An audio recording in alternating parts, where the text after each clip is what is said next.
जय श्री हरि। बृहस्पतिवार का दिन भगवान विष्णु को समर्पित है।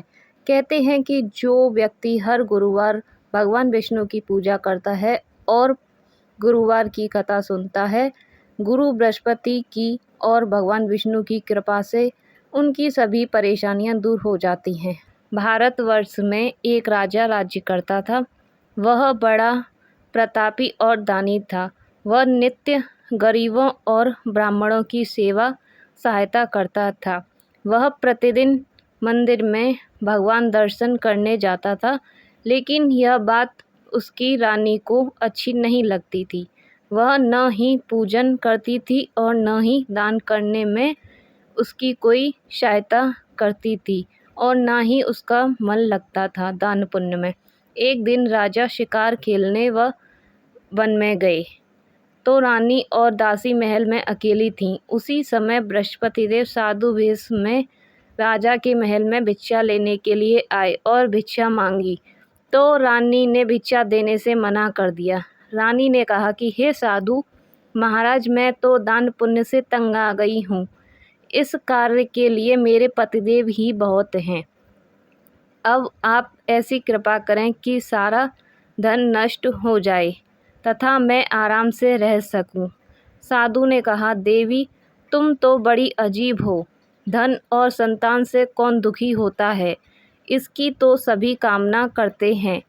पापी भी पुत्र और धन की इच्छा करते हैं। अगर तुम्हारे पास अधिक धन है तो भूखे मनुष्यों को भोजन कराओ, पियाओ, खिलाओ, ब्राह्मणों को दान दो, कुआं, तालाब, बावड़ी, बाग बगीचे आदि का भी निर्माण कराओ।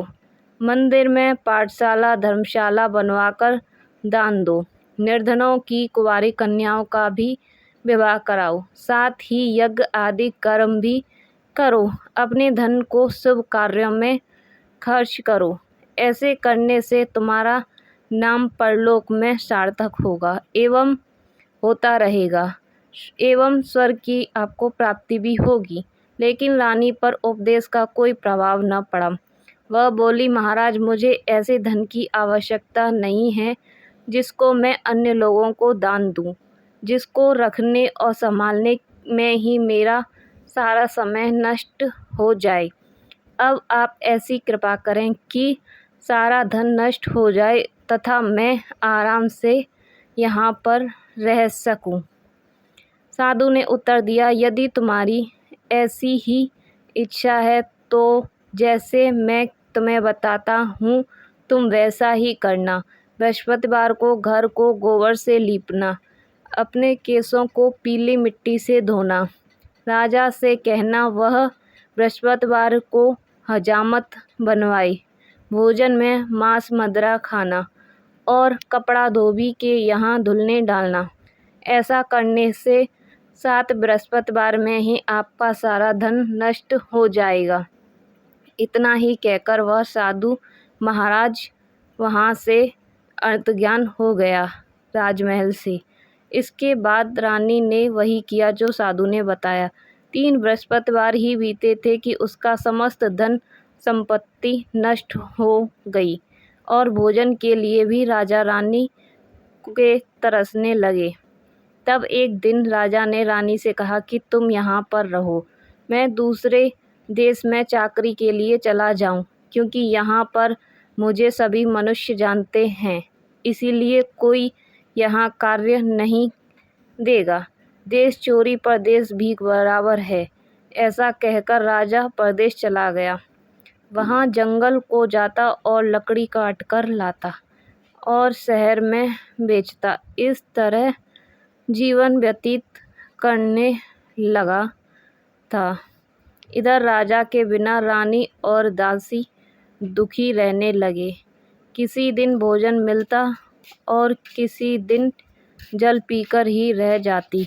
एक समय जब रानी और दासियों को 7 दिन बिना भोजन के रहना पड़ा तो रानी ने अपनी दासी से कहा, हे दासी, पास ही के नगर में मेरी बहन रहती है। वह बड़ी ही धनवान है।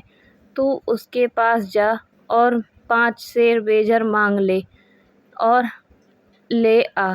ताकि कुछ समय के लिए थोड़ा बहुत गुजर बसर हो जाए। दासी रानी की बहन के पास गई। उस दिन बृहस्पतिवार था।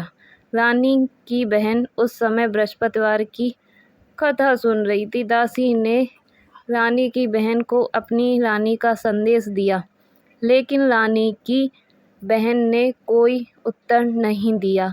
जब दासी को रानी की बहन से कोई उत्तर नहीं मिला तो वह दुखी हुई, उसे क्रोध भी आया। दासी ने वापस आकर रानी को सारी बात बता दी। सुनकर रानी ने कहा कि दासी, इसमें उसका कोई दोष नहीं है। जब बुरे दिन आते हैं तो कोई सहारा नहीं। अच्छे बुरे का पता विपत्ति में ही लगता है। जो ईश्वर की इच्छा होगी वही होगा। यह सब हमारे भाग्य का दोष है। यह सब कहकर रानी ने अपने भाग्य को कोसा। उधर रानी की बहन ने सोचा कि मेरी बहन की दासी आई थी, लेकिन मैं उससे नहीं बोली, इससे वह बहुत दुखी हुई होगी। कथा सुनकर और पूजन समाप्त कर वह अपनी बहन के घर गई और कहने लगी, हे बहन, मैं बृहस्पतिवार का व्रत कर रही थी। तुम्हारी दासी गई, लेकिन जब तक कथा होती है तब तक न उठते हैं और न ही बोलते हैं, इसीलिए मैं नहीं बोली। कहो दासी, क्यों गई थी? रानी बोली, बहन, हमारे घर अनाज नहीं था। ऐसे कहते रानी की आंखों में आंसू आ गए। उसने दासियों समेत 7 दिन तक भूखा रहने की बात भी अपनी बहन को बता दी। इसीलिए मैंने दासी को तुम्हारे पास 5 सेर बेजर लेने के लिए भेजा था। रानी की बहन बोली, बहन देखो, बृहस्पति देव सबकी मनोकामनाएं पूर्ण करते हैं। देखो, शायद तुम्हारे घर में अनाज रखा हो। पहले तो रानी को विश्वास नहीं हुआ, परंतु बहन की आग्रह करने पर उसने दासी को अंदर भेजा। दासी घर के अंदर गई तो वहाँ पर उसे एक घड़ा बेजर से भरा मिला। उसे बड़ी हैरानी हुई। उसने बाहर आकर रानी को बताया। दासी रानी से कहने लगी, रानी, जब हमको भोजन नहीं मिलता तो हम व्रत ही तो रखते हैं, इसीलिए क्यों न इसे व्रत और कथा की विधि पूछ ली जाए। हम भी व्रत किया करेंगे। दासी के कहने पर रानी ने अपनी बहन से बृहस्पति व्रत के बारे में पूछा। उसकी बहन ने बताया, बृहस्पतिवार के व्रत में चने की दाल, गुड़ और मुनक्का से विष्णु भगवान का केले के वृक्ष की जड़ में पूजन करें तथा दीपक जलाएं और कथा सुनें। उस दिन एक ही दिन भोजन करें। भोजन में पीले खाद्य पदार्थ का सेवन जरूर करें। इससे गुरु भगवान प्रसन्न होते हैं, अन्य, पुत्र और धन का वरदान देते हैं, साथ ही सभी मनोकामनाएं भी पूर्ण करते हैं। व्रत और पूजन की विधि बताकर रानी की बहन अपने घर को लौट आई। रानी और दासी दोनों ने निश्चय किया कि बृहस्पति देव भगवान का पूजन जरूर करेंगे। 7 रोज बाद जब बृहस्पतिवार आया तो उन्होंने व्रत रखा। गुड़साल में जाकर चना और गुड़ बीन लाई तथा उसकी दाल से केले की जड़ तथा विष्णु भगवान का पूजन किया। अब पीला भोजन कहाँ से आए? दोनों ही बहुत ही दुखी हुई, परंतु उन्होंने व्रत किया था, इसीलिए बृहस्पति देव भगवान प्रसन्न थे। एक साधारण व्यक्ति के रूप में वे 2 थालों में पीला भोजन लेकर आए और दासी को देकर बोले, हे दासी, यह भोजन तुम्हारे और तुम्हारी रानी के लिए है। इसे तुम दोनों ग्रहण करना। दासी भोजन पाकर बहुत प्रसन्न हुई। उसने रानी से कहा, चलो रानी जी, भोजन कर लो। परंतु रानी को भोजन आने के बारे में कुछ भी नहीं पता था, इसीलिए उसने कहा कि जा तू ही भोजन कर, क्योंकि तू व्यर्थ में हमारी हंसी उड़ाती है। तब दासी ने कहा, एक व्यक्ति भोजन दे गया है। तब रानी ने कहा, वह व्यक्ति तेरे लिए ही भोजन दे गया है, तू ही भोजन कर। तब दासी ने कहा, वह व्यक्ति हम दोनों के लिए 2 थालों में सुंदर पीला भोजन दे गया है, इसीलिए मैं और आप दोनों ही साथ साथ भोजन करेंगे। यह सुनकर रानी बहुत प्रसन्न हुई। दोनों ने गुरु भगवान को नमस्कार कर भोजन किया था। वहीं उसके बाद से वे प्रत्येक बृहस्पतिवार को गुरु भगवान का व्रत और पूजन करने लगे। बृहस्पति भगवान की कृपा से उनके पास धन हो गया, लेकिन रानी फिर पहले की तरह आलस्य करने लगी। तब दासी बोली, देखो रानी, तुम पहले भी इसी प्रकार आलस्य करती थीं। तुम्हें धन के रखने में कष्ट होता था, इस कारण सभी धन नष्ट हो गया। अब गुरु भगवान की कृपा से धन मिला है तो फिर तुम्हें आलस्य होता है। बड़ी मुसीबत के बाद हमने यह धन पाया है, इसीलिए हमें दान पुण्य करना चाहिए। अब तुम भूखे मनुष्यों को भोजन कराओ, पियाओ, लगवाओ, ब्राह्मणों को दान दो, कुआं, तालाब, बावड़ी और बाग बगीचे आदि का निर्माण भी करवाओ, मंदिर, पाठशाला और धर्मशाला बनवाकर दान दो, निर्धनों की कुंवारी कन्याओं का विवाह कराओ, साथ ही यज्ञ आदि कर्म करो। अपने धन को शुभ कार्यों में अवश्य खर्च करो, जिससे तुम्हारे कुल का यश बढ़े और स्वर्ग की प्राप्ति हो और पितृ प्रसन्न भी हो। दासी की बात मानकर रानी शुभ कर्म करने लगी। उसका यश फैलने लगा। एक दिन रानी और दासी आपस में विचार करने लगीं कि न जाने राजा किस दशा में होंगे।